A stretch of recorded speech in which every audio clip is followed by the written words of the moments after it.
بسم اللہ الرحمن الرحیم۔ صرف 5 منٹ کا مدرسہ قرآن و حدیث کی روشنی میں۔ 5 رجب المرجب۔ نمبر 1، اسلامی تاریخ۔ حضرت ابوبکر صدیق رضی اللہ تعالی عنہ کے انتقال کے بعد حضرت عمر فاروق رضی اللہ تعالی عنہ مسلمانوں کے دوسرے خلیفہ بنے۔ آپ رضی اللہ تعالی عنہ کے 10.5 سالہ دور خلافت میں اسلام خوب پھیلا، بڑی بڑی سلطنتیں فتح ہوئی، یہاں تک کہ روم اور فارس جیسی طاقتور سلطنتوں پر اسلام کا پرچم لہرانے لگا اور مسلمان بڑھتے ہوئے ہندوستان، چین اور یورپ کی سرحدوں تک پہنچ گئے۔ آپ کے دور خلافت میں 500 قلعے اور 1036 شہر فتح ہوئے۔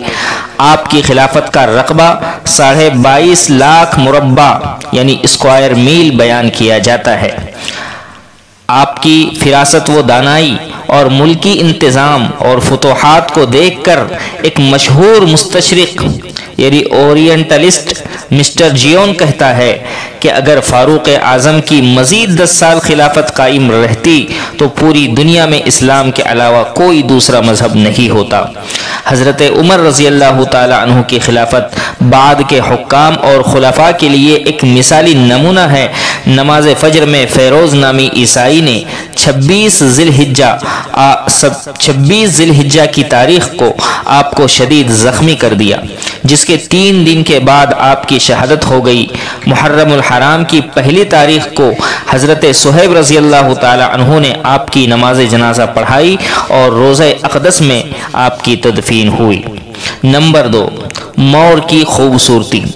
اللہ تعالیٰ نے انسان کو دنیا میں جنت کا ہلکا پھلکا مزہ چکھانے کے لیے ایسا خوبصورت پرندہ پیدا کیا کہ انسان اس کی خوبصورتی کو دیکھ کر حیران رہ جاتا ہے۔ چنانچہ مور ایک ایسا پرندہ ہے جس کی دم کے پروں کو اللہ تعالیٰ نے بہت ہی خوبصورت بنایا۔ اللہ تعالیٰ نے مور کو اپنی دم پھیلانے کی صلاحیت دی ہے۔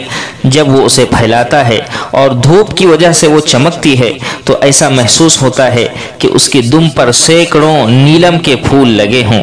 یہ اللہ تعالیٰ کی قدرت کا ایک نمونہ ہے، سبحان اللہ۔ نمبر 3، ایک فرض کے بارے میں۔ رسول اللہ صلی اللہ علیہ وسلم نے فرمایا، جس نے صبح یعنی فجر کی نماز ادا کی وہ اللہ کی حفاظت میں ہے۔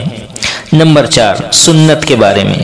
رسول اللہ صلی اللہ علیہ وسلم وضو فرماتے تو انگلیوں کا خلال فرماتے، ایڑیوں کو رگڑتے اور فرماتے کہ انگلیوں کا خلال کرو، اللہ تعالیٰ ان کے درمیان جہنم کی آگ داخل نہ کریں گا۔ نمبر 5، اللہ کے واسطے محبت۔ رسول اللہ صلی اللہ علیہ وسلم نے فرمایا، قیامت کے دن عرش الہی کے سائے میں 7 قسم کے لوگ ہوں گے، ان میں وہ لوگ بھی ہوں گے جن کا ملنا جلنا بھی اللہ ہی کی محبت کی وجہ سے ہوتا تھا۔ نمبر 6، ایک گناہ کے بارے میں، قرض ادا نہ کرنا۔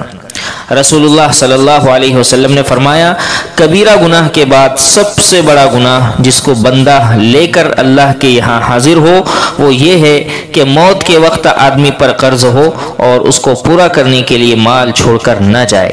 فائدہ، مالدار اگر اپنی زندگی میں قرض ادا نہ کر سکا تو مرتے وقت اپنے ورثاء کو قرض ادا کرنے کی وصیت کر دے، اور جو مالدار نہ ہو تو زندگی ہی میں معافی تلافی کر لے، ورنہ قیامت کے دن نیکیوں میں سے اس کا قرضہ ادا کرنا ہوگا۔ نمبر 7، دنیا کے بارے میں۔ رسول اللہ صلی اللہ علیہ وسلم نے فرمایا، اس وقت تک قیامت نہیں آئے گی جب تک تمہارے اندر مال کی اتنی کثرت نہ ہو جائے کہ وہ بہنے لگے، یہاں تک کہ مال والے آدمی کو اس بات پر رنج و غم ہوگا کہ اس سے کون صدقہ قبول کرے گا۔ وہ ایک آدمی کو صدقے کے لیے بلائے گا تو وہ کہہ دے گا کہ مجھے اس کی کوئی ضرورت نہیں۔ نمبر 8، آخرت کے بارے میں، جنت میں مہمان نوازی۔ قرآن میں اللہ تعالیٰ فرماتا ہے، بے شک جو لوگ ایمان لائے اور نیک کام کیے ان کی مہمانی کے لیے فردوس کے باغ ہوں گے یعنی جنت کے باغ ہوں گے، وہ ان میں ہمیشہ رہیں گے اور وہ وہاں سے کہیں جانا نہیں چاہیں گے۔ نمبر 9، بیماری سے بچنے کی تدبیر۔ رسول اللہ صلی اللہ علیہ وسلم نے فرمایا، جب تمہارے برتن میں مکھی گر پڑے تو اس کو پہلے پوری طرح ڈبا دو، پھر نکال کر پھینکو، کیونکہ اس کے ایک پر میں شفا ہے تو دوسرے پر میں بیماری ہے۔ نمبر 10، قرآن کی نصیحت۔ قرآن میں اللہ تعالیٰ فرماتا ہے، کیا تم دوسروں کو نیکی کی نصیحت کرتے ہو اور اپنے آپ کو بھول جاتے ہو، حالانکہ تم کتاب کی تلاوت بھی کرتے رہتے ہو؟ بس ایسا کیوں کرتے ہو؟ کیا تم اتنا بھی نہیں سمجھتے؟